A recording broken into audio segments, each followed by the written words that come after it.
রীতিমতো ভোটে জিতে ২০২৪ সালে নিউজিল্যান্ডে সেরা পাখি নির্বাচিত হয়েছে হৈহো।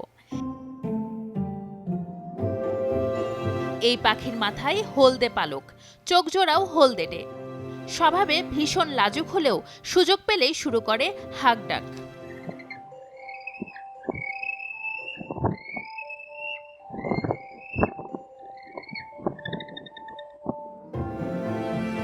হৈহো শব্দটি এসেছে মাওরি ভাষা থেকে, যার অর্থ কোলাহলকারী। এটি মূলত পেঙ্গুইনের একটি প্রজাতি। এটাকে বিশ্বের সবচেয়ে বিরল প্রজাতির পেঙ্গুইন বলে ভাবা হয়। একমাত্র নিউজিল্যান্ডেই এই পেঙ্গুইন দেখা যায়। এই প্রজাতি স্থানীয়ভাবে হৈহো নামে পরিচিত হলেও বিশ্বব্যাপী এর পরিচয় ইয়েলো আইড পেঙ্গুইন। গত ১৫ বছরে এই পেঙ্গুইনের সংখ্যা ৭৮% হ্রাস পেয়েছে। বিলুপ্ত হওয়ার ঝুঁকিতে থাকা এই পাখি নিয়ে যারা কাজ করেন, নির্বাচনে হৈহো জেতায় তারা দারুণ খুশি। আশা করছেন এতে হয়তো পেঙ্গুইনের বিপন্ন এই প্রজাতিটিকে রক্ষায় আরও বেশি উদ্যোগ গ্রহণ করা হবে।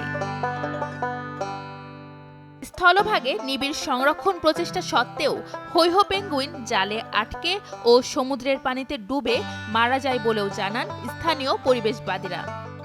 আবার পর্যাপ্ত খাবারও খেতে পায় না পেঙ্গুইনগুলো। ফরেস্ট অ্যান্ড বার্ড নামে একটি সংগঠন নিউজিল্যান্ডে পাখি নিয়ে প্রতি বছর এই ভোটের আয়োজন করেন। ১৬ সেপ্টেম্বর হওয়া এই নির্বাচনে ৫০,০০০ লোক অংশ নেন। নিউজিল্যান্ড এমন একটি দেশ যেখানে প্রকৃতি সব সময়ই মানুষের জীবনের অংশ হয়ে থাকে। দেশটিতে শৈশব থেকেই নাগরিকদের মধ্যে দেশীয় পাখি ভালোবাসতে শেখানো হয়।